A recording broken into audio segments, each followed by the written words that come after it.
Good morning, or afternoon, more accurately. I am Geometric Shapes, and today we are going to be continuing book club reading the Communist Manifesto. I'd like to thank FD Signifier for giving me some recommendations for the next installment of this series. We're going to be looking at the works of W.E.B. Du Bois. And I'm looking forward to that. But in the meantime, let's go ahead and jump right in. So I am going to be, if you weren't here for the first installment, you can find that up on my YouTube. Uh, but today we are going to continue to part two, proletarians and communism. And depending on how far we get through that, we might end up finishing the Communist Manifesto today. We'll see. We'll see how it goes. As always, all of these works I am accessing directly through Project Gutenberg, and that link is now in the chat in case you would like to follow along or just read it at your own pace. Without further ado, proletarians and communists. In what relation do the communists stand to the proletarians as a whole? The communists do not form a separate party opposed to other working class parties. They have no interests separate and apart from those of the proletariat as a whole. They do not set up any sectarian principles of their own by which to shape and mold the proletarian movement. The communists are distinguished from the other working class parties by this only. In the international struggles of the proletarians of different countries, they point out and bring to the front the common interests of the entire proletariat independently of all nationality. And two, in the various stages of development which the struggle of the working class against the bourgeoisie has to pass through, they always and everywhere represent the interests of the movement as a whole.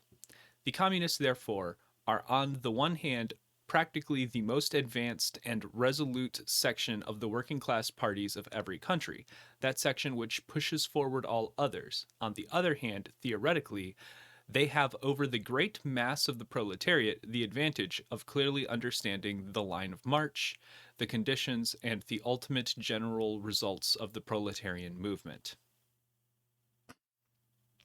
The immediate aim of the communist is the same as that of all the other proletarian parties: formation of the proletariat into a class, overthrow of the bourgeoisie supremacy, and conquest of political power by the proletariat. The theoretical conclusion of the communists are in no way based on ideals or principles that have been invented or discovered by this or that would-be universal reformer. They merely express in general terms actual relations springing from an existing class struggle, from historical movement going on under our very eyes. The abolition of existing property relations is not at all a distinctive feature of communism.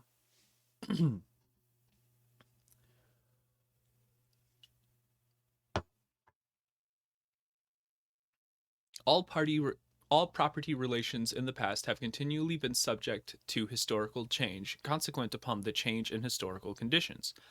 The French Revolution, for example, abolished feudal property in favor of bourgeoisie property. The distinguishing feature of communism is not the abolition of property generally, but the abolition of bourgeoisie property. But modern bourgeoisie private property is the final and most complete expression of the system of producing and appropriating products, that it is based on class antagonism, on the exploitation of the many by the few. In this sense, the theory of the communists may be summed up in a single sentence: abolition of private property.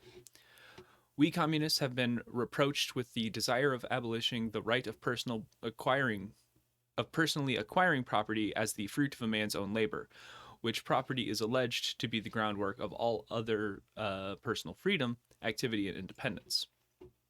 Hard-won, self-acquired, self-earned property. Do you mean the property of the petty artisan and of the small peasant, a form of property that preceded the bourgeoisie form? There is no need to abolish that. The development of industry has to a greatly extent already destroyed it and is still destroying it daily? Or do you mean the modern bourgeoisie private property? But does wage labor create any property for the laborer? Not a bit. It creates capital, i.e., that kind of property which exploits wage labor and which cannot increase except upon the condition of begetting a new supply of wage labor for fresh exploitation. Property in its present form is based on the antagonism of capital and wage labor. Let us examine both sides of this antagonism. To be a capitalist is to have not only a purely personal, but a social status in production. Capital is a collective product, and only by the united actions of many members, nay, in the last resort, only by the united actions of all members of society, can it be set in motion. Capital is therefore not personal, it is a social power. When, therefore, capital is converted into common property, into the property of all members of society, personal property is not thereby transformed into social property. It is only the social character of the property that is changed. It loses its class character.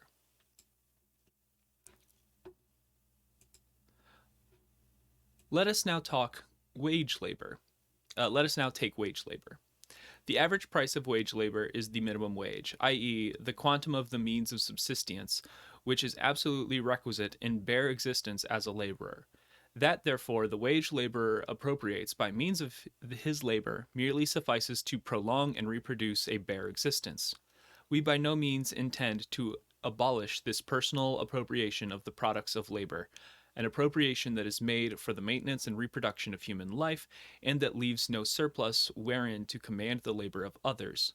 All we want to do away with is the miserable character of this appropriation, under which the laborer lives merely to increase capital, and is allowed to live only in so far as the interest of the ruling class requires it. In bourgeoisie society, living labor is but a means to increase acclimated labor. In communist society, acclimated labor is but a means to widen, to enrich, and to promote the existence of the laborer. In bourgeoisie society, therefore, the past dominates the present. In communist society, the present dominates the past. In bourgeoisie society, capital is independent and has individuality, while the living person is dependent and has no individuality. And the abolition of this state of things is called by the bourgeoisie abolition of individuality and freedom. And rightly so, the abolition of bourgeoisie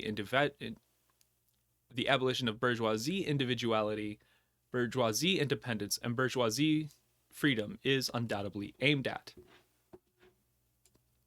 By freedom is meant under the present bourgeoisie conditions of production, free trade, free selling and buying. But if selling and buying disappears, free selling and buying disappears also. This talk about free selling and buying and all the other brave words of our bourgeoisie about freedom in general have a meaning, if any, only in contrast with restricted selling and buying, with the fettered trades of the Middle Ages, but have no meaning when opposed to the capitalist abolition of buying and selling, of the bourgeoisie conditions of production, and of the bourgeoisie itself. Okay, so basically, this is something that I didn't know about.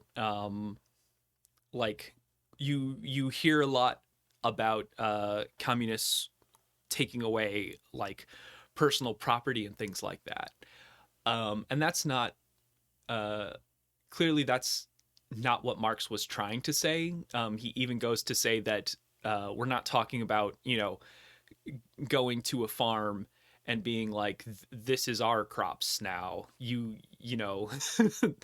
Like he's talking about going up to a factory and telling all of the workers that you should be earning more than just what it takes to live, and the people who own the factory can in fact pay you more, but they are unwilling to do so because they want to pocket that money for themselves. and the state of things. We'll get to what what Marx wants as a whole, but I'm gonna kind of like go ahead and throw my guess out there is going to be that if you're producing, you should be earning off of the fruit of your labor.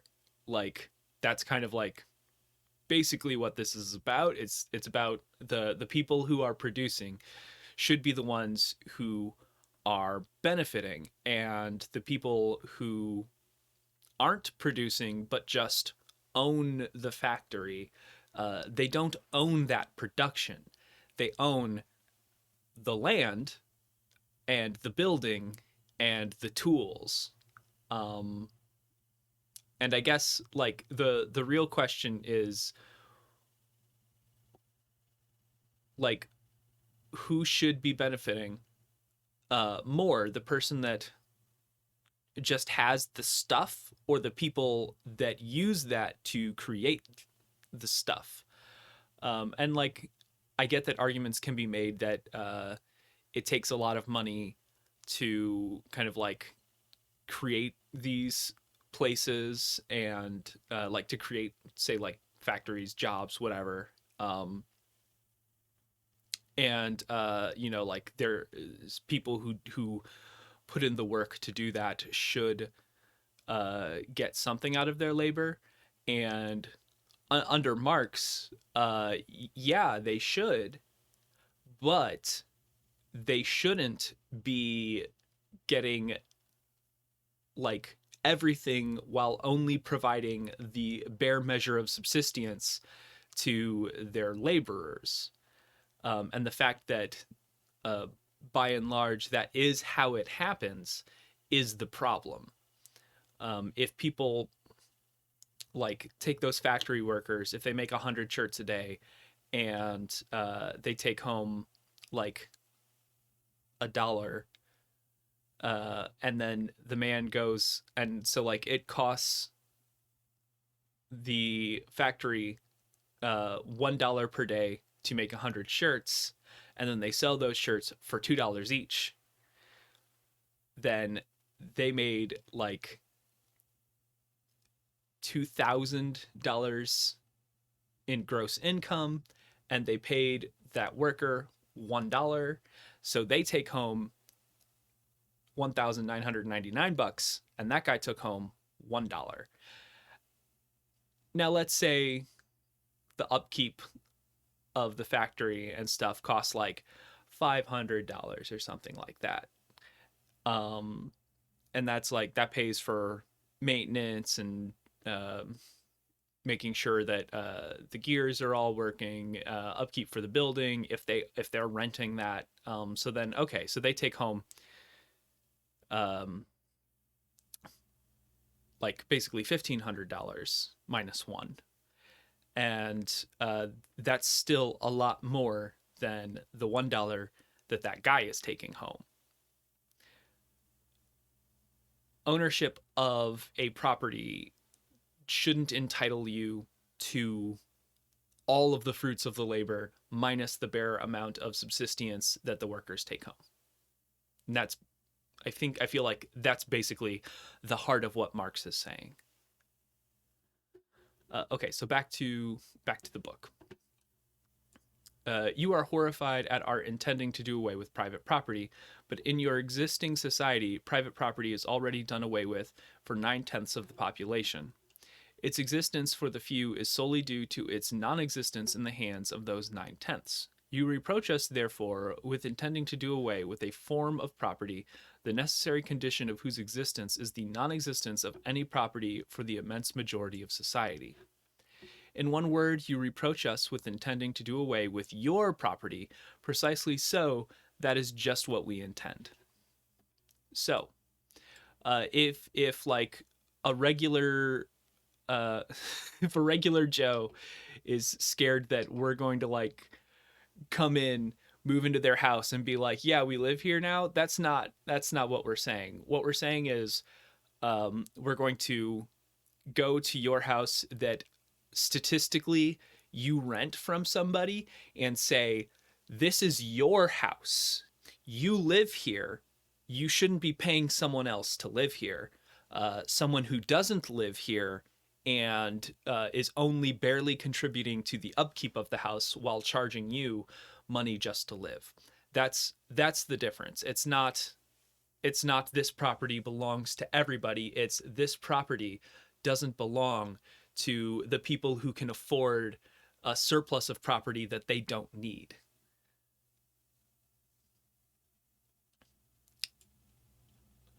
From the moment when labor can no longer be converted into capital, money, or rent into a social power capable of being monopolized, i.e., from the moment when individual property can no longer be transformed into bourgeoisie property, into capital, and from that moment you say individuality vanishes. You must therefore confess that by individuality you mean no other person than the bourgeoisie, than the middle class owner of property. This person must indeed be swept out of the way and made impossible. Communism deprives no man of the power to appropriate the products of society. All that it does is to deprive him of the power to subjugate the labor of others by means of such appropriation. It has been objected that upon the abolition of private property, all work will cease and universal laziness will overtake us. According to this, the bourgeoisie society ought long ago to have gone to the dogs through sheer idleness. For those of its members who work acquire nothing, and those who acquire anything do not work. The whole of this objection is but another expression of the tautology that there can no longer be any wage labor when there is no longer any capital. All objections urged against the communistic mode of production and appropriating material products have, in the same way, been urged against the communistic modes of producing and appropriating intellectual properties, just as to the bourgeoisie, the disappearance of class property is the disappearance of production itself. So the disappearance of class culture is to him identical with the disappearance of all culture. That culture, the loss of which he laments, is for the enormous majority a mere training to act as a machine. But don't wrangle with us so long as you apply to our intended abolition of bourgeoisie property the standard of your bourgeoisie notions of freedom, culture, law, etc. Your very ideas are but the outgrowth of the conditions of your bourgeoisie production and bourgeoisie property, just as your jurisprudence is but the will of your class made into a law for all, a will whose essential character and directions are determined by the economical conditions of existence of your class.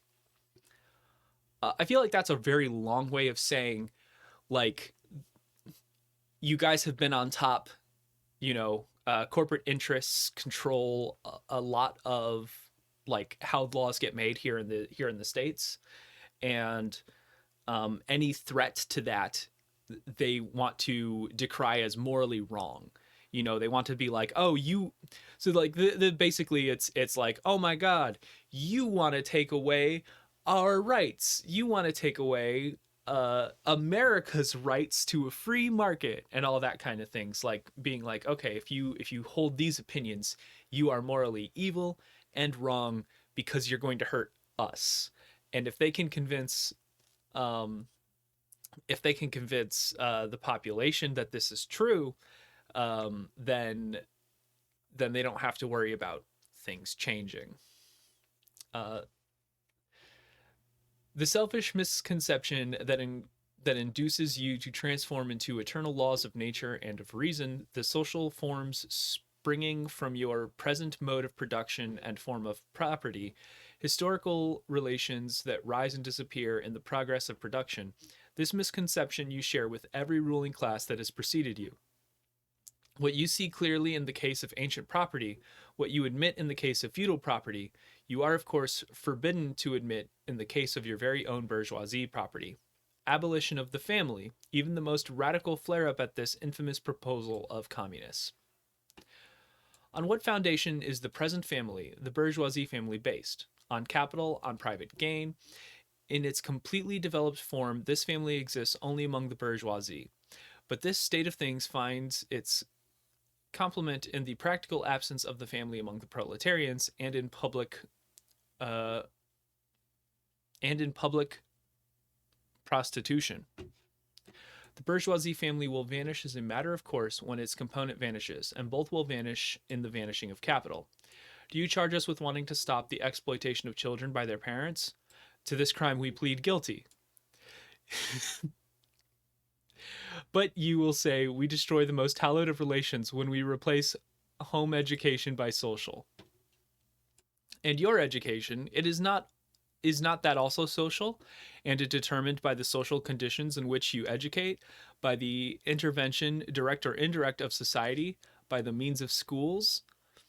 The communists have not invented the intervention of society in education. They do but seek to alter the character of that intervention and to recuse education from the influence of the ruling class. The bourgeoisie claptrap about the family and education, about the hallowed co-relation of parent and child, becomes all the more disgusting, the more by the action of modern industry, all family ties among the proletarian are torn asunder, and their children transformed into simple articles of commerce and instruments of labor.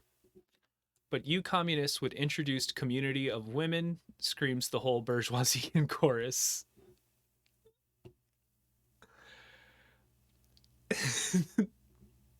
The bourgeoisie sees in his wife a mere instrument of production. He hears that the instruments of production are to be exploited in common, and naturally come to no other conclusion than the lot of being common to all will likewise fall to women. He has not even a suspicion that the real point is to do away with the status of women as mere instruments of production. For the rest, nothing is more ridiculous than the virtuous indignation of our bourgeoisie at the community of women which, they pretend, is to be openly and officially established by the communists. The communists have no need to introduce community of women. It has existed almost from time immemorial. Yeah,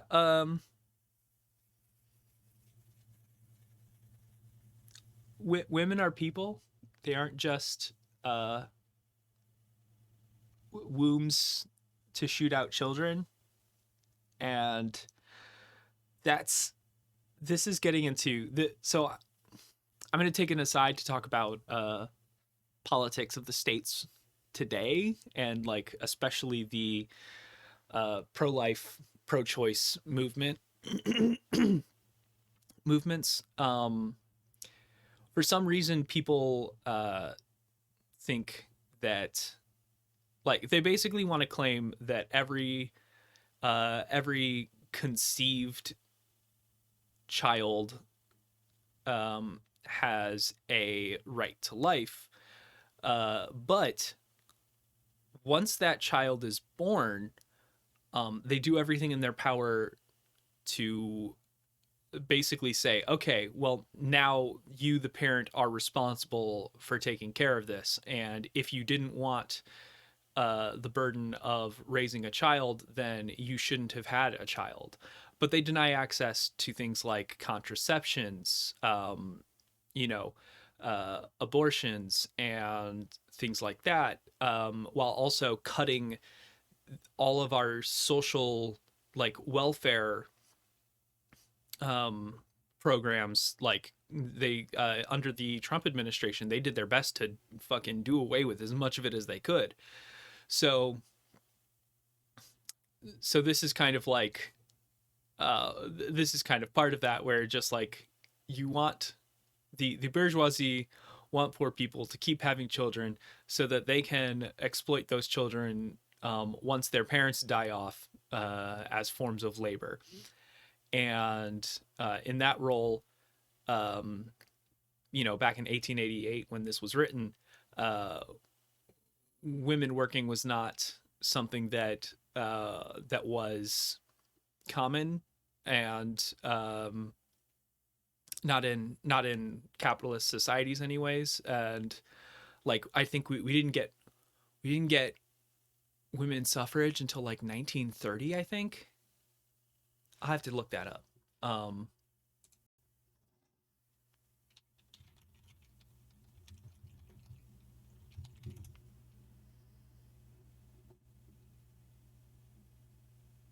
Okay, 1920.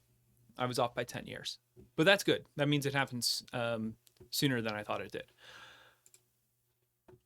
So basically, Marx is saying that women should be treated like people, like they are, and not uh, products that produce more labor and take care of the house and family while the men are being exploited at work producing for money that they won't own, producing products that they won't see the full benefit of. Our bourgeoisie, not content with having wives and daughters of their proletarians at their disposal, not only speak of common prostitutes, take the greatest pleasure in seducing each other's wives. A bourgeoisie marriage is in reality a system of wives in common, and thus, at most, what the communists might possibly be reproached with is that they desire to introduce, in substitution for a hypocritically concealed and openly legalized community of women. For the rest, it is self-evident that the abolition of the present system of production must bring with it the abolition of the community of women springing from that system, i.e., prostitution, both public and private.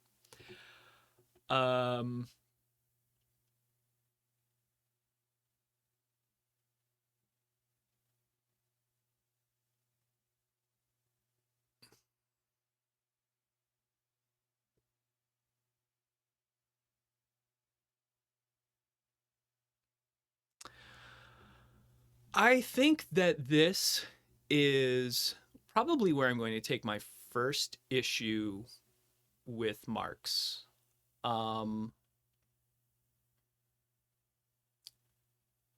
Abolition of women springing from that system, i.e., of prostitution, both public and private. Now, he could be saying that forcing women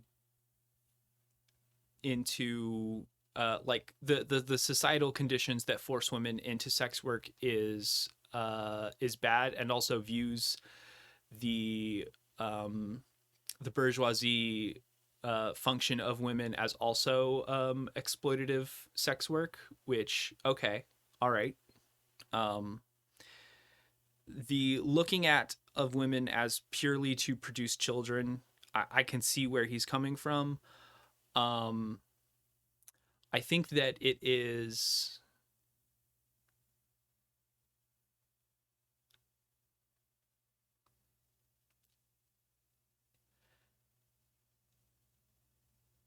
it's like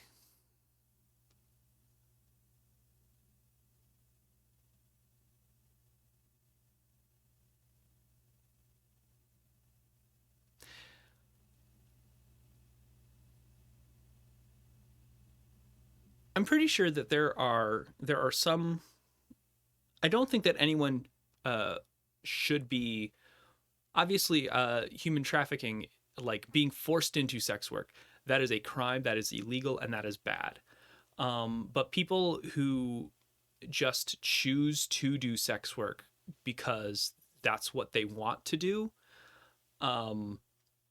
they shouldn't be demonized for that. And they shouldn't be like, that shouldn't be a crime for them to do. So it's kind of like, I agree with Marx with some caveats, and the caveats being, I'm pretty sure that Marx thinks that prostitution only happens because of societal norms, and not because some people just decide that that is what they want to do. So I would say in that case, the people who are doing it because they want to do it, they shouldn't be punished. That shouldn't be illegal. People who are being forced into it are victims and should be like taken care of and saved from, nobody should have to do anything against their will that they don't want to do. But we'll go ahead and move on, because I think I've made myself pretty clear on where I stand on that front. The communists are further reproached with a desire to abolish countries and nationalities. The working men have no country. We cannot take from them what they have not got. Since the proletariat must first of all acquire political supremacy, must rise to be the leading class of the nation, must constitute itself the nation, it is so far in itself national, though not in the bourgeoisie sense of the word. National differences and antagonisms between people are daily more and more vanishing owing to the development of the bourgeoisie, to freedom of commerce, to the world market, to uniformity in the mode of production and in the condition of life corresponding hereto.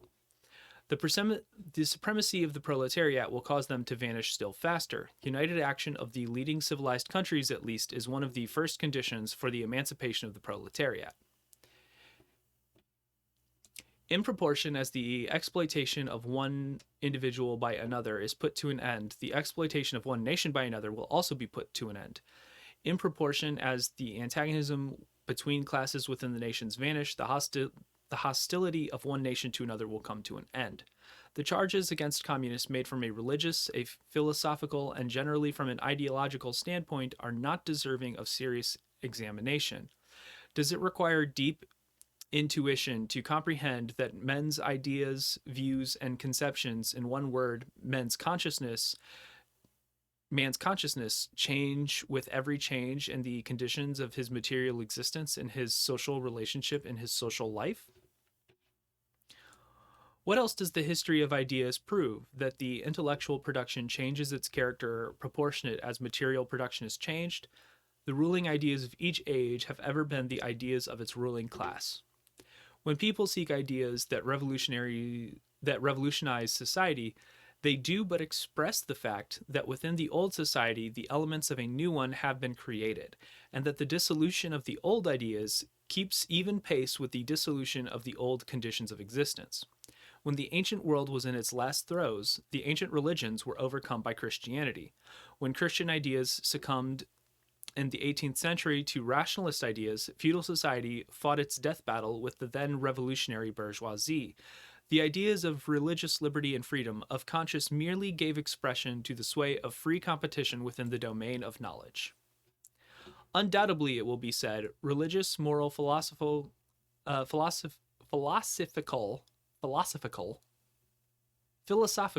god damn it, and juridical ideas have been modified in the course of historical development, but religion, morality, philosophy, political science, and law constantly survive this change. There are besides eternal truths, such as freedom, justice, etc., that are common to all states of society, but communism abolishes eternal truths. It abolishes all religion and all morality instead of constituting them on a new basis. It therefore acts in contradiction to all past historical experience. What does this accusation reduce itself to? The history of all past society has consisted in the development of class antagonism that assumed different forms at different epochs. But whatever form they may have taken, one fact is common to all ages, viz., the exploitation of one part of society by another. No wonder, then, that the social consciousness of past ages, despite all the multiplicity and variety it develops, moves within certain common forms or general ideas which cannot completely vanish except by the total disappearance of class antagonism. The Communist Revolution is the most radical rupture with traditional property relations. No wonder that its development involves the most radical rupture with traditional ideas. But let us have done with the bourgeoisie objections to communism. We have seen above that the first step in the revolution is by the working class is to raise the proletariat to the position of ruling class as to win battle of democracy. Okay, so before I go on, I think that Marx is a little I think he's a little hopeful here in his saying that like religious changes, political changes, and philosophy will be outlawed like under communism. I don't really see that being a thing, and it's been almost 400 years since since this was written. And while a lot of it is still kind of applicable, I think that some of it definitely needs to be, like taken with a grain of salt. Like, Christianity is still one of the most popular religions in the world right now. And like Islam and Judaism, like they're all still around 400 years later, and we haven't seen this big communist revolution where we get people from the proletariat in power. If anything, the capitalists have doubled down and gotten even worse. So it's something to look at with like how we are trying to go about social changes. Basically, the political game is rigged, right? You can't get into political office of any power unless you have a lot of money. And if you have a lot of money, you either are the bourgeoisie already, or you become the bourgeoisie at a certain point, and your outlook on life changes. You have different goals, and while there are some politicians that are trying to look out for the little people, there are still they're still met with a different level of consideration. Like, they have different considerations and goals than one might have, and that sucks. Like, I don't like that this fact is true, but I don't think that I can just sit here and pretend like everything Marx said was golden great. Like, I already disagree with him on the like the abolition of like sex work. Like, he says prostitution, but I'm going to call it sex work because in this day and age, there's like, there are more ways about it, and it's clear now that sex workers have like an unprecedented level of freedom through the internet, that they have their own, like they can be in control of their own lives and their own production. And so they're very clearly doing it because they enjoy doing it, and not because someone is forcing them into it. And they deserve rights and protections. So so basically everything in his first chapter aged pretty well. So far, this second chapter, we're starting to see some holes that I think over the years have been updated and kind of changed. It'd be interesting to see how this compares with contemporary communist rhetoric and policy. The proletariat will use its political supremacy to wrest, by degree, all capital from the bourgeoisie, to centralize all instruments of production in the hands of the state, i.e., of the proletariat organized as the ruling class, and to increase the total productive forces as rapidly as possible.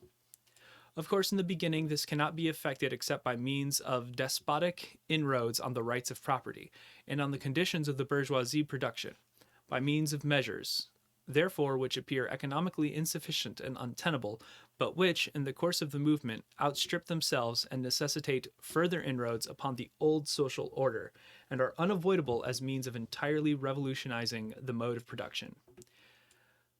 These measures will, of course, be different in different countries. Nevertheless, in the most advanced countries, the following will be pretty generally applicable. 1. Abolition of property in land and application of all rents of land to public purposes. 2. Heavily progressive or graduate income tax. 3. Abolition of all right of inheritance. 4. Confiscation of property of all emigrants and rebels. 5. centralization of credit in the hands of the state by means of a national bank with state capital and exclusive monopoly.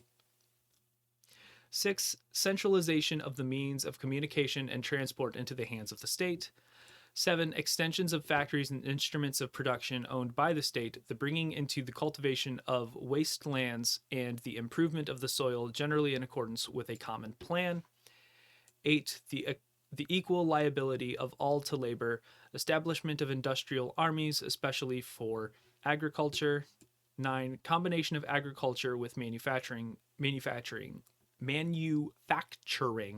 industries, gradual abolition of the distinction between town and country by a more equitable distribution of the population over the country.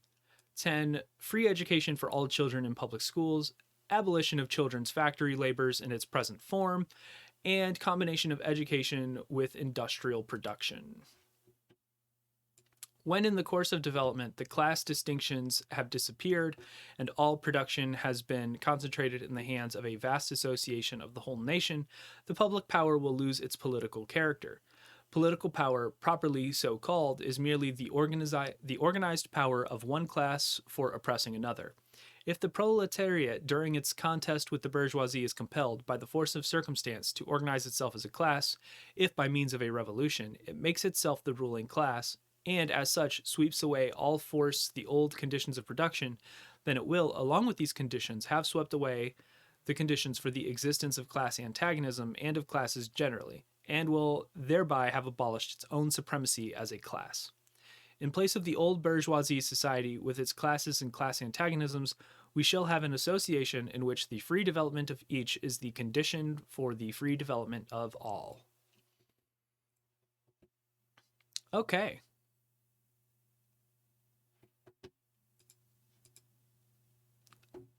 So that is the end of chapter 2. So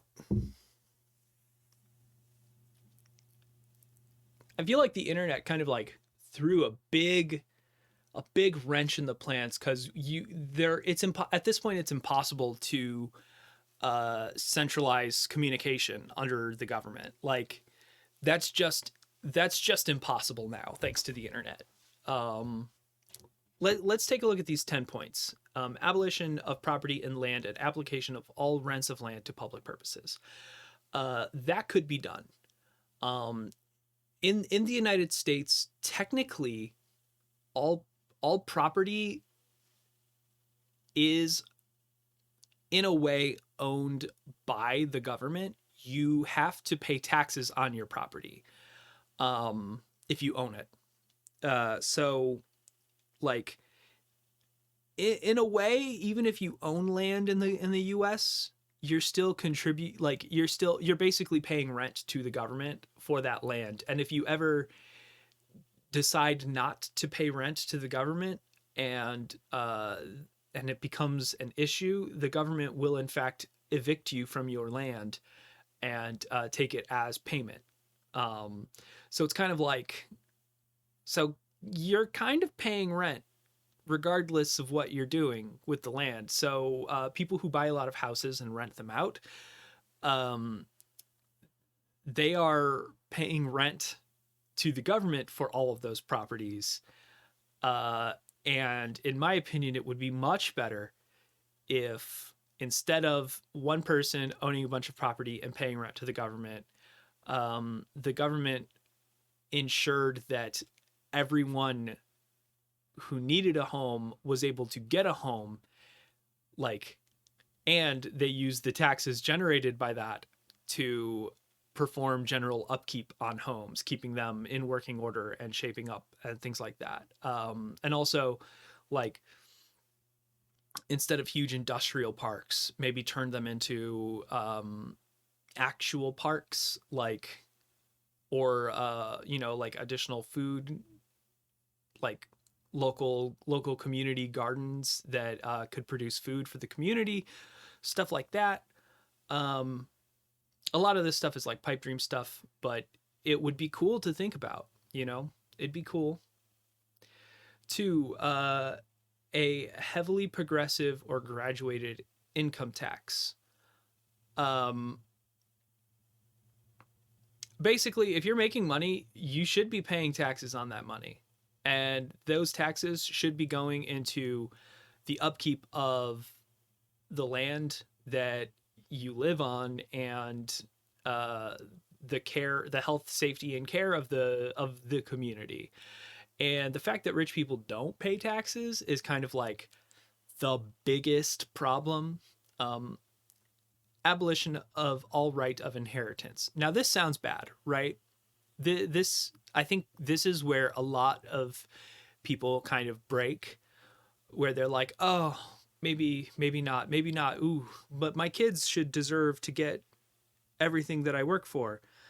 Everything I worked for should go to them so that they can have a better lot in life. And it's like, if we were under a communist government and state, you wouldn't have to worry about that, because that money would be going immediately back into the community to care for everyone, and your kids would already be taken care of through government programs, through through either like a universal basic income and the community gardens and food and that kind of things. Like, you wouldn't have, like, there wouldn't be the worry of what's going to happen to my kids after I die if the government is going to come in and take all of my stuff, because the government would be giving stuff right back. I would understand if that happened today, right now, in the government I currently live in. I would be outraged. But I would be outraged because the government isn't taking care of the people. It would literally just be theft. All right. 4, confiscation of the property of all emigrants and rebels. So basically, that is the government, becomes this communist proletariat run thing.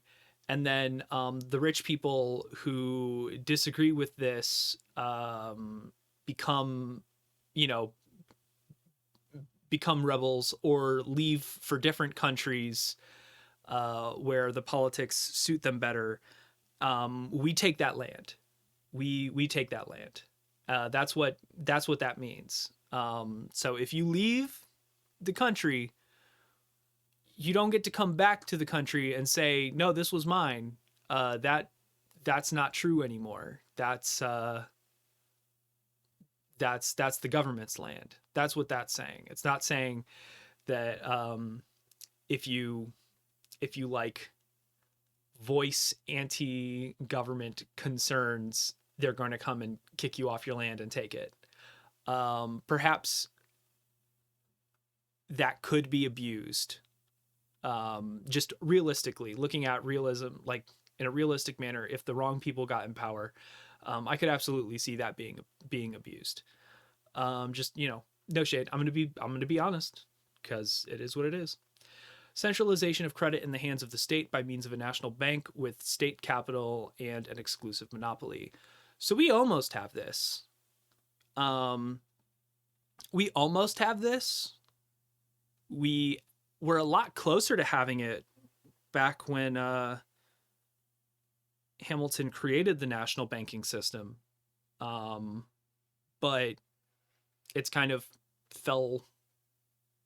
drifted apart from that reality the longer we went. And that's cool. I mean, if the state ran the bank, then there would be no real incentives for stuff like the housing crash of 2008 to happen, because they would have all of the records, and also like land would be granted to people to do things on it, like like when they're saying abolition of property in land and application for all rents of land to public purposes, it would be kind of like, okay, this is like a family is living here and they want to start a farm so that they can grow food to support the community. Okay, we give them that land, and and you know, anything that they make, um and all the excess that they generate from their crops will go to help people in their immediate community, and then people outside of their community, kind of like radiating out until that's good. And that family chose to do that, so they're happy. And then when the kids grow up, if they choose to do something else, they can go to the bank and or the government and explain what they want to do and be granted a different plot of land to do different things. And then someone else who wants to farm can go and help, can go and assist in the farming of that land. And it's just kind of, this is the cycle that in a perfect communist world, the cycle would go. Okay, centralization of the means of communication and transport in the hands of the state. With the advent of the internet and digital technology, that's just impossible now. Just straight up, that's impossible. Shipping could still be done, but communication, you can kiss that one goodbye. Extension of factories and instruments of production owned by the state, bringing into cultivation of wastelands and the improvement of soil generally in accordance with a common plan. So basically, that's like terraforming. They want to make as much of the land usable as possible, which is cool thought. I don't know how they do it, but cool thought.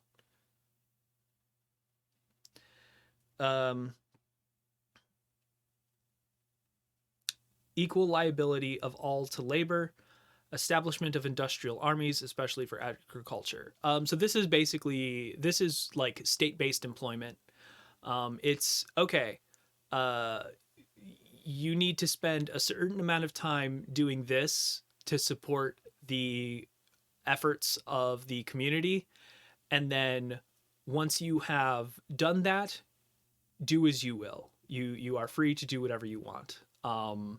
Gone is the 9 to 5 kind of work all day just so you can get home, sleep, and come back to work and work all day. It's okay.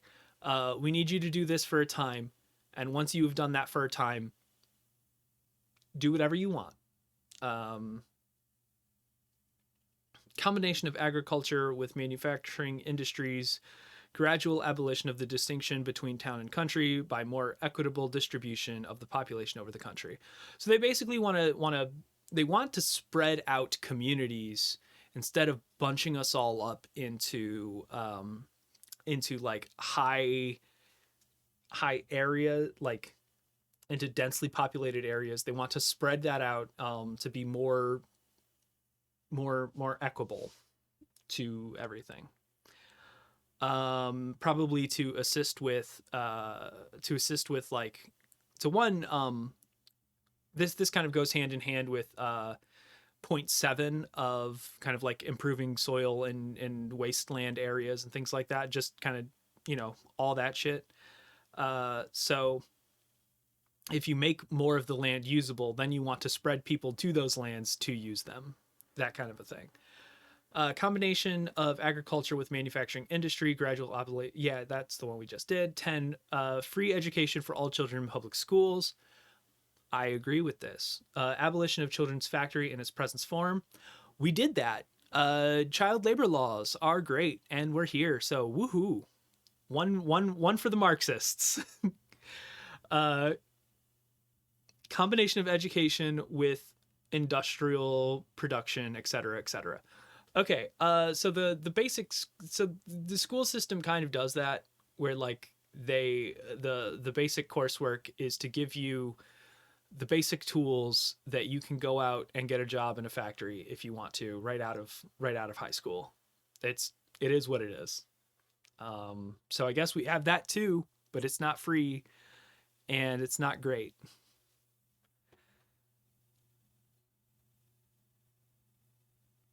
Okay, chapter 3 is, let's see, we have about, okay, there's 4, and then it's the license. That's the Gutenberg license. Okay. We might be able to get through this today.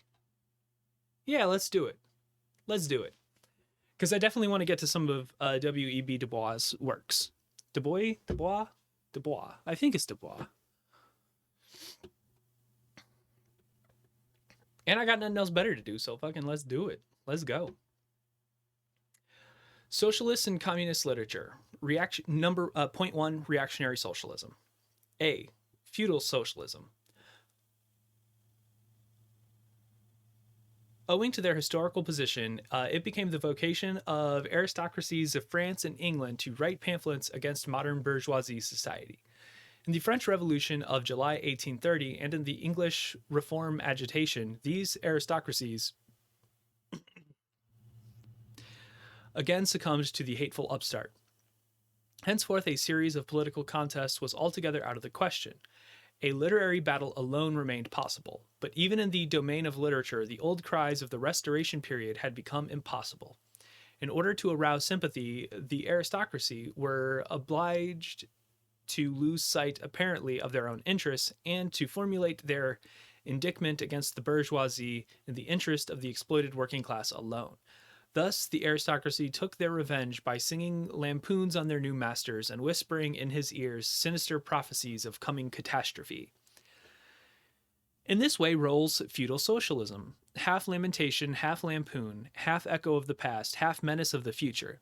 At times, by its bitter, witty, and incisive criticism, striking the bourgeoisie to the very heart's core, but always ludicrous in its efforts, through total incapacity to comprehend the march of modern history. The aristocracy, in order to rally the people to them, waved the proletarian alms bag in front for a banner. But the people, so often as it joined them, saw on their hindquarters the old feudal coats of arms and deserted with loud and irreverent laughter. One section of the French legitimists and Young England exhibited this spectacle. In pointing out their mode of exploitation was different to that of the bourgeoisie, the feudalists forget that they exploited under circumstances and conditions that were quite different and that are now antiquated. In showing that under their rule the modern proletariat never existed, they forget that the modern bourgeoisie is the necessary offspring of their own form of society. For the rest, so little do they conceal the reactionary character of their criticism that their chief accusation against the bourgeoisie amounts to this, that under the bourgeoisie regime, a class is being developed which is destined to cut up, root, and branch off the old order of society. What they upbraid the bourgeoisie with is not so much that it creates a proletariat as that it creates a revolutionary proletariat. In political practice, therefore, they join in all coercive measures against the working class and in ordinary life, despite their highfalutin phrases. They stoop. Okay, this is the first time I've ever actually seen highfalutin, like, in an actual work. That's beautiful. They stoop to pick up the golden apples dropped from the tree of industry and to barter truth, love, and honor for traffic in wool, beetroot sugar, and potato spirits. As the parson has ever gone hand in hand with the landlord, so has clerical socialism with feudal socialism. Nothing is easier than to give Christian asceticism a socialist tinge. Has not Christianity declaimed against private property, against marriage, against the state? Has it not preached in the place of these charity and poverty, celibacy and mortification of the flesh, monastic life and mother church? Christian socialism is but the holy water with which the priest consecrates the heart burnings of the aristocrat. B. Petty bourgeoisie socialism. The feudal aristocracy was not the only class that was ruined by the bourgeoisie. not the only class whose conditions of existence pined and perished in the atmosphere of modern bourgeoisie society. The medieval burgesses and the small peasant proprietors were the precursors of the modern bourgeoisie. In those countries which are but little developed, industrial and commercially, these two classes still vegetate side by side with the rising bourgeoisie. In countries where modern civilization has become fully developed, a new class of petty bourgeoisie has formed. Fluctuating between proletariat and bourgeoisie, and ever renewing itself as a supplementary art of bourgeoisie society, the individual members of this class, however, are being constantly hurled down into the proletariat by the actions of competition and as modern industry develops. They even see the movement approaching them when they will completely disappear as an independent section of modern society to be replaced in manufactures, agriculture, and commerce by overlookers, bailiffs, and shopmen. In countries like France, where the peasants constitute far more than half of the population, it was natural that the writers who sided with the proletariat against the bourgeoisie should use in their criticism of the bourgeoisie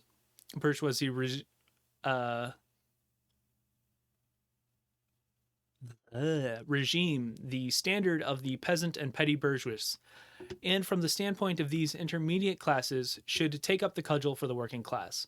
Thus arose petty bourgeois socialism. Sismondi was the head of this school, not only in France but also in England.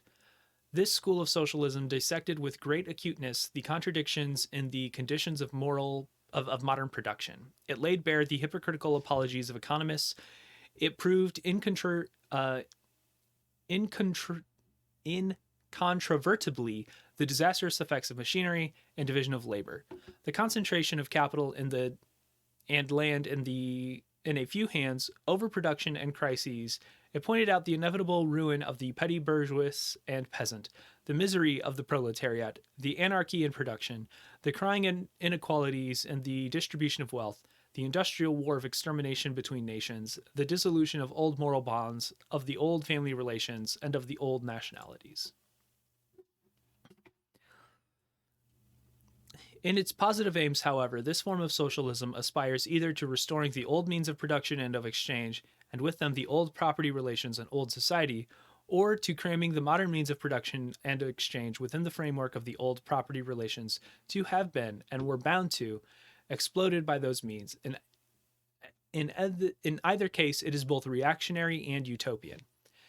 Its last words are corporate guilds for manufacture, patriarchal relationships in agriculture. Ultimately, when stubborn historical facts had dispersed all intoxicating effects of the self-deception, this form of socialism ended in a miserable fit of the blues.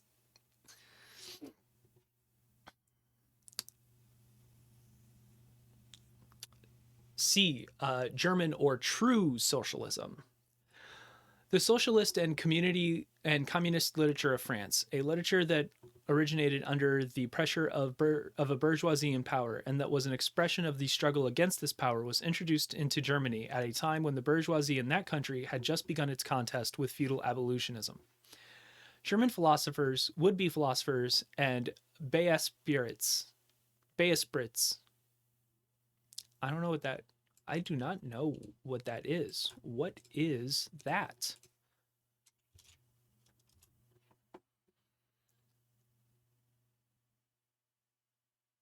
A person with a fine, gifted mind. Okay. So, intellectuals, basically. And intellectuals eagerly seized on this literature, only forgetting that when these writings immigrated from France into Germany, French social conditions had not immigrated along with them. In contact with German social conditions, this French literature lost all its immediate practical significance and assumed a purely literary aspect.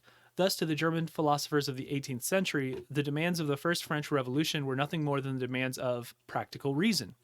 In general, and the utterance of the will of the revolutionary French bourgeoisie signified in their eyes the law of pure will, of will as it was bound to be, of true human will generally. The world of the German literate consisted solely in bringing the new French ideas into harmony with their ancient philosophical conscience, or rather in annexing the French ideas without deserting their own philosophic point of view. This annexation took place in the same way in which a foreign language is appropriated, namely by translation. It is well known how the monks wrote silly lives of Catholic saints over the manuscripts on which the classic works of ancient heathendom had been written. The German literate reversed this process with the profane French literature. They wrote their philosophical nonsense beneath the French original. For instance, beneath the French criticism of the economic functions of money, they wrote alienation of humanity. And beneath the French criticism of the bourgeoisie state, they wrote dethronement of the category of the general, and so forth. The introduction of these philosophical phrases at the back of the French historical criticisms they dubbed the philosophy of action, true socialism, German science of socialism, philosophical foundation of socialism, and so on. Looks like Karl Marx didn't have a very high opinion of the Germans. That's what I'm getting, at least. He thinks that they were bad at translating things and took too many liberties, I guess. The French socialist and communist literature was thus completely emasculated, and since it ceased in the hands of the Germans to express the struggle of one class with the other, he felt conscious over having overcome French one-sidedness and of representing not true requirements, but the requirements of truth, not the interests of the proletariat, but the interests of human nature, of man in general, who belongs to no class, has no reality, who exists only in the misty realms of the philosophical fantasy. I really like to say philosophical for some reason. It's bad. It's a bad word. It's bad time. This German socialism, which took its schoolboy task so seriously and solemnly, it extolled its poor stock in trade as such Mont Blanc fashion, meanwhile gradually lost its pedantic innocence. The fight of the German, and especially of the Prussian bourgeoisie, against the feudal aristocracy and absolute monarchy, in other words, the liberal movement, became more earnest. By this time, the long-wished-for opportunity was offered to true socialism of confronting the political movement with the socialist demands, of hurdling the traditional anathemas against liberalism, against representative government, against bourgeoisie competition, bourgeoisie freedom of the press, bourgeoisie legislation, bourgeoisie liberty, and equality, and of preaching to the masses that they had nothing to gain and everything to lose. By this bourgeoisie movement, German socialists forgot, in the nick of time, that the French criticism, whose silly echo it was, presupposedly the existence of the modern bourgeoisie society with its corresponding economic conditions of existence and the political constitutions adapted thereto, the very things whose attainment was the object of the pending struggle in Germany. To the absolute governments, with their following parsons, professors, county squires, and officials, it served a welcome scarecrow against the threatening bourgeoisie. It was a sweet finish after the bitter pills of flogging and bullets with which the same government, just as that time, dosed the German working class risings. While this true socialism thus served the governments as a weapon for fighting the German bourgeoisie, it at the same time directly represented a reactionary interest, the interests of the German Philistines. In Germany, the petty bourgeoisie class, a relic of the 16th century, and since then constantly cropping up again under various forms, is the real social basis of the existing state of things. To preserve this, the class is to preserve the existing state of things in Germany. The industrial and political supremacy of the bourgeoisie threatens it with certain destruction. On one hand, the concentration of capital. On the other, from the rise of a revolutionary proletariat, true socialism appears to kill these two birds with one stone. It spread like an epidemic. The robe of speculative cobwebs, embroidered with the flowers of rhetoric, steeped in the dewy, sickly sentiment, this transcendental robe in which the German socialists wrapped their sorry eternal truths, all skin and bone, served to wonderfully increase the sale of their goods amongst such a public. And on its part, German socialism recognized more and more its own calling as the bombastic representative of the petty bourgeoisie Philistine. It proclaimed the German nation to be the model nation, and the German petty Philistine to be the typical man. To every villainous meanness of this model man, it gave a hidden, higher socialistic interpretation, the exact contrary of its real character. It went to the extreme length of directly opposing the brutally destructive tendency of communism and of proclaiming it the supreme and impartial contempt of all class struggles. With very few exceptions, all the so-called socialist and communist publications that now, 1847, circulate in Germany belong to the domain of this foul and invenerating literature. So basically, he's saying that Germany got the French manuscripts from the time of the French Revolution and then took all the wrong lessons from it and then continued to take the wrong lessons from it for about 100 years. So yeah, Marx does not have a high opinion of Germany, it seems. Point 2, conservative or bourgeois socialism. As part of the bourgeoisie is desirous of redressing social grievances in order to secure the continued existence of bourgeoisie society. To this section belongs economists, philanthropists, humanitarians, improvers of the condition of the working class, organizers of charity, members of societies for the prevention of cruelty to animals, temperance fanatics, hole and corner reformers of every imaginable kind. This form of socialism has, moreover, been worked out into complete systems. We may cite Proudhon's Philosophie de la Misère as an example of this form. The socialistic bourgeoisie want all advantages of modern social conditions without the struggles and dangers necessarily resulting therefore. They desire the existing state of society minus its revolutionary and disintegrating elements. They wish for a bourgeoisie without a proletariat. The bourgeoisie naturally conceives the world in which it is supreme to be the best, and bourgeoisie socialism develops this comfortable conception into various more or less complete systems. In requiring the proletariat to carry out such a system, and thereby to march straightway into the social New Jerusalem, it but requires in reality that the proletariat should remain within the bounds of existing society, but should cast away all its hateful ideas concerning the bourgeoisie. Come on, guys, it's not that bad. Just go with it, right? Fucking Christ. A second and more practical but less systematic form of this socialism sought to depreciate every revolutionary moment in the eyes of the working class by showing that no mere political reform, but only a change in the material conditions of existence and economic relations could be of any advantage to them. By changes in the material conditions of existence, this form of socialism, however, by no means understands abolition of the bourgeoisie relations of production, an abolition that can be effected only by a revolution, but administrative reforms based on the continued existence of these relations, reforms, therefore, that in no respect after the relation between capital and labor, but at best lessen the cost and simplify the administrative work of bourgeoisie government. Bourgeoisie socialism attains adequate expression when and only when it becomes a mere figure of speech. Free trade for the benefits of the working class, productive duties for the benefits of the working class, prison reform for the benefit of the working class. This is the last word and only seriously meant word of bourgeoisie socialism. It is summed up with the phrase, the bourgeoisie is a bourgeoisie for the benefit of the working class. I think that can be that's kind of like great man theory almost, where like everything because this one guy was so good and revolutionized this thing, like that's why change happens. And that's why we should let the bourgeoisie stick around, because they're the great men who will lead us into the future. I don't like great man theory, but you know, it's a thing that exists.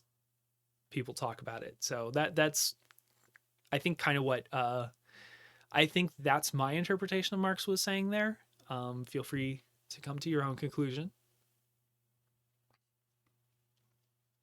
Point 3, critical utopian socialism and communism. We do not herefore refer to that literature which, in every great modern revolution, has always given voice to the demands of the proletariat, such as the writings of Beaufort and others. The first direct attempts of the proletariat to attain its own ends, made in times of universal excitement when feudal society was being overthrown, these attempts necessarily failed, owing to them the undeveloped state of the proletariat, as well as to the absence of the economic conditions for its emancipation, conditions that had yet to be produced, and could be produced by the impending bourgeoisie epoch alone. The revolutionary literature that accompanied these first movements of the proletariat had necessarily a reactionary character. It it inculcated. What in the fuck does that word mean? I am not afraid to Google.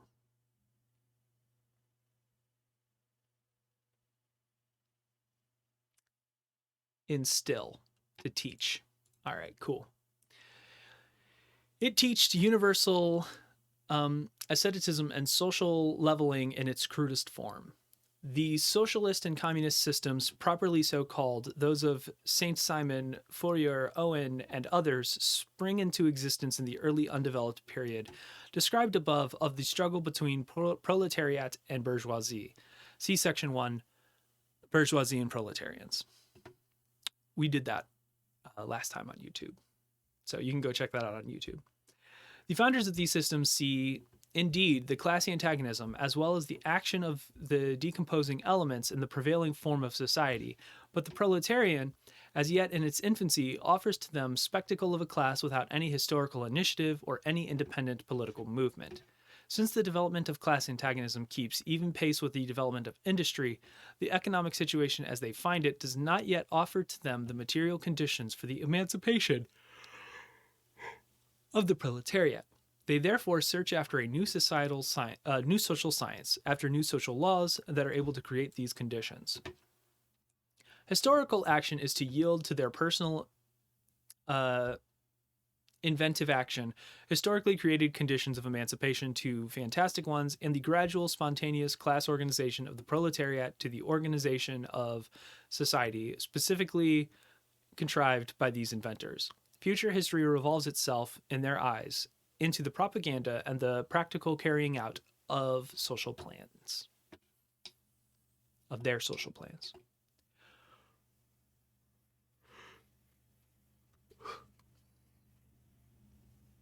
In the formation of their plans, they are conscious of caring chiefly for the interests of the working class as being the most suffering class. Only from the point of view of being the most suffering class does the proletariat exist for them. The undeveloped state of the class struggle, as well as their own surrounding, causes socialists of this kind to consider themselves far superior to all class antagonism. They want to improve the conditions of every member of society, even that of the most favored. Hence, they habitually appeal to society at large without distinction of class, nay, by preference to the ruling class. For how can people, when once they understand their system, fail to see it in the best possible plan of the best possible state of society? Hence, they reject all political and especially all revolutionary action. They wish to attain their ends by peaceful means and endeavor by small experience necessarily doomed to failure and by force of example to pave the way for the new social gospel. Okay, so there was a man.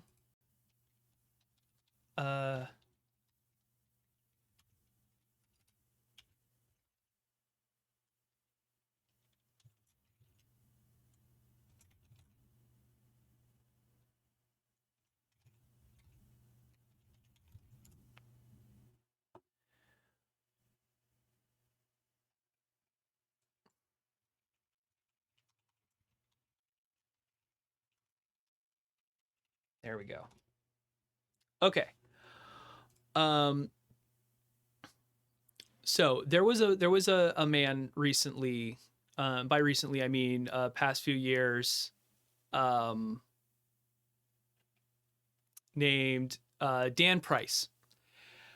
He established that the minimum wage at his company in Seattle was going to be $70,000 a year, and within his company, things got way better. Like profits went up, the work life of his employees all went up. His employees were able to purchase homes. Some of them had children and were like, they were being basically, because they were no longer worried about being paycheck to paycheck or figuring out what where their next meal was coming from. Are they one financial disaster away? Like, things went great. And what he wanted to do was establish that as a model for other companies. Then a few years later, no one else adopted it. Everyone looked at it as a fluke. And to my knowledge, he's still doing that, but he was outspoken, saying things along the lines of, well, my experiment failed because no one else is doing it, even though I'm showing them the benefits.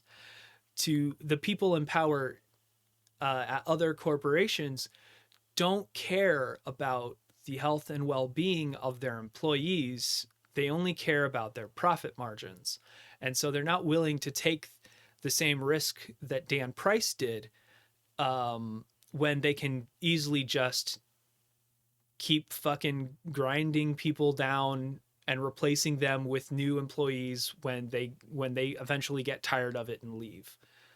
Like, the system is serving them just fine, so they don't need to make any changes, even though Dan Price showed without a doubt that this could be a way to live.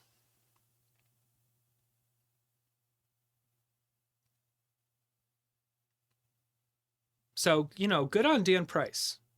He props to him.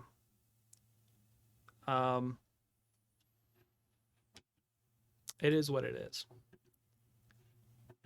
Such fantastic pictures of future society, painted at a time when the proletariat is still in a very undeveloped state, but has a fantastic conception of its own position, corresponded with the first instinctive yearnings of that class for a general reconstruction of society.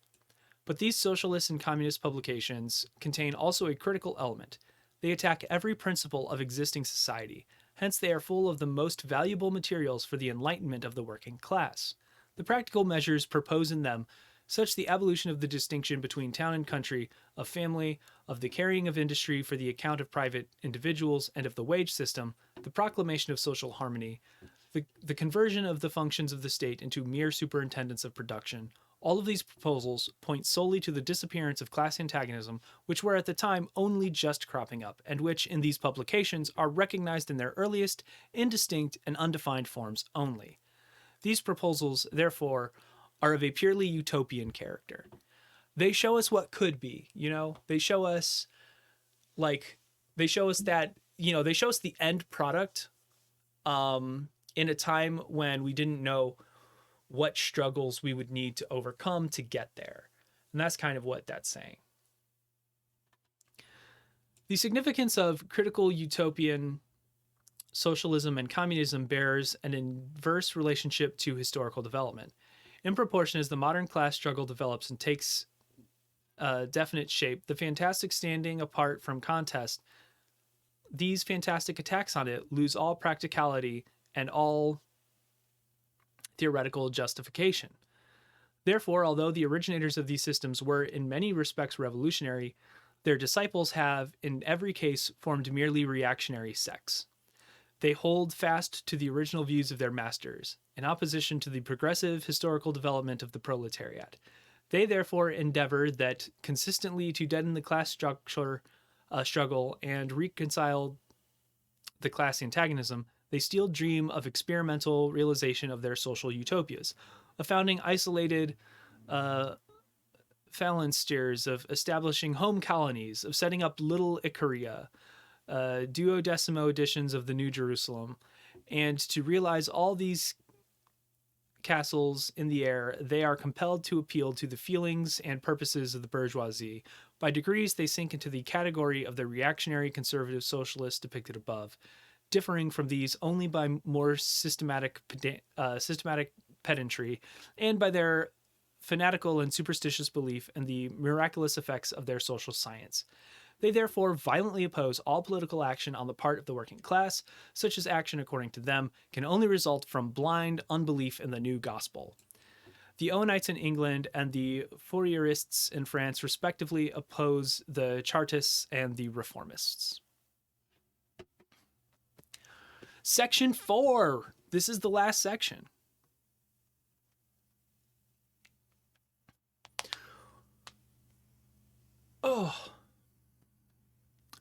Position of the communists in relation to the various existing opposition parties.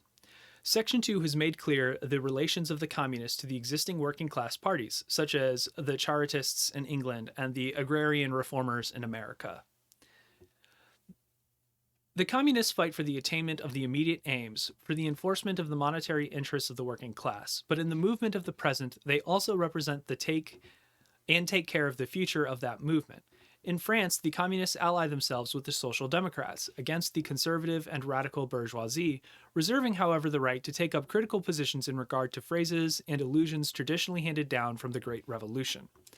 In Switzerland, they support the radicals without losing sight of the fact that this party consists of antagonistic elements, partly of democratic socialists in the French sense, partly of the radical bourgeoisie. In Poland, they support the party that insists on agrarian revolution as the prime condition for national emancipation, the party that fomented the insurrection of Krakow in 1846. In Germany, they fight the bourgeoisie whenever it acts in a revolutionary way, against the absolute monarchy, the feudal squirearchy, and the petty bourgeoisie. But they never cease for a single instant to instill into the working class the clearest possible recognition of the hostile antagonism between the bourgeoisie and the proletariat. In order that German workers may straightway use so many weapons against the bourgeoisie, the social and political conditions that the bourgeoisie must necessarily introduce along with its supremacy. And in order that after the fall of the reactionary classes in Germany, the fight against the bourgeoisie itself may immediately begin. Okay, so they're basically kind of being like, they're kind of setting themselves up. Oh man, this was before World War I. Ooh. Things in Germany got pretty difficult later on.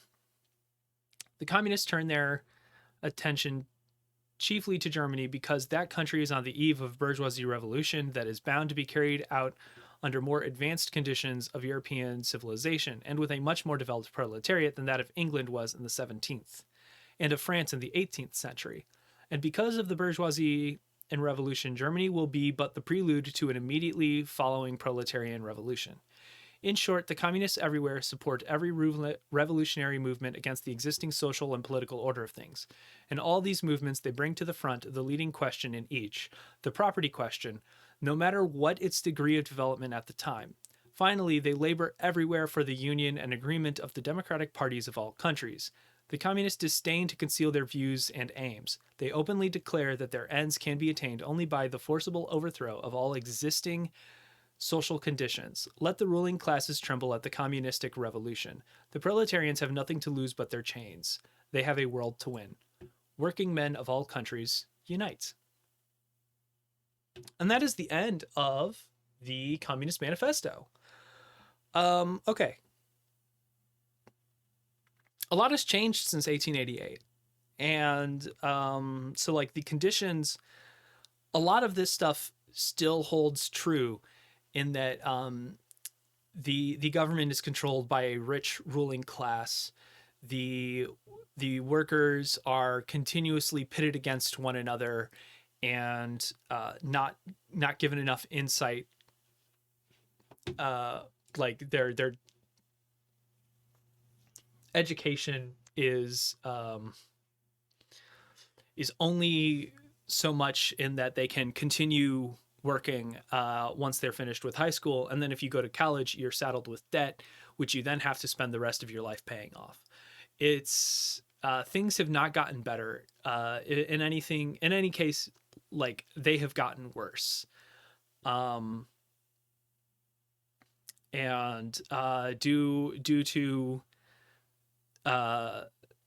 even more advances in society and the internet and technology, there are new forms of like there's new ways to take advantage of regular everyday working people, aka the proletariat.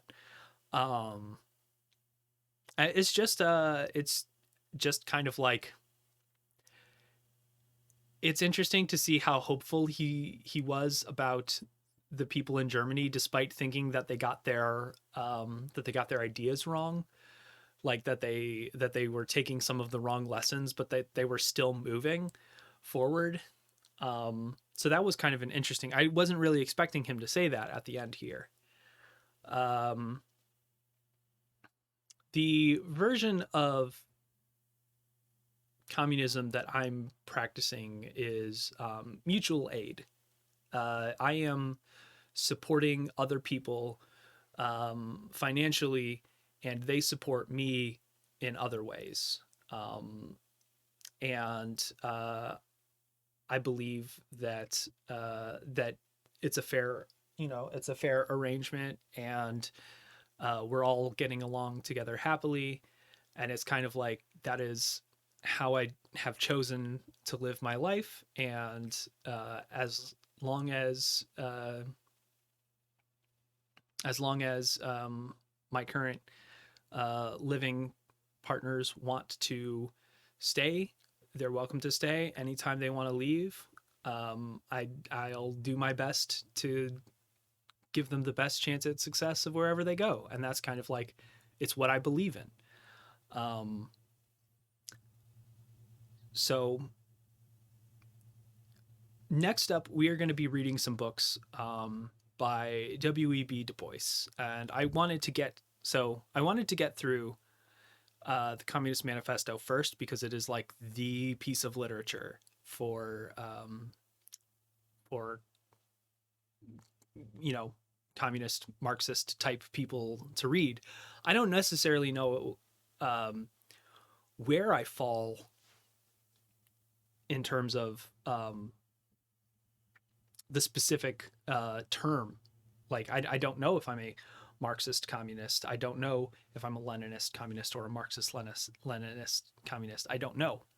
That's part of the reason I'm reading these things. But basically, I just believe in doing what I see as the morally right thing to do, and I'm going to continue to do that. But in any case, thank you for watching if you stuck around. If you're seeing this on YouTube, you can catch my streams at www.twitch.tv/geometric shapes. And there should be a little link you can press on my channel header up in the little circles. Sorry, I did a lot of talking today because I've been live for what, an hour and a half? Yeah, that's not bad. So thank you for watching. Take care of yourselves, stay warm out there, and get vaccinated if you can. And never forget, I loves you. You have a good night.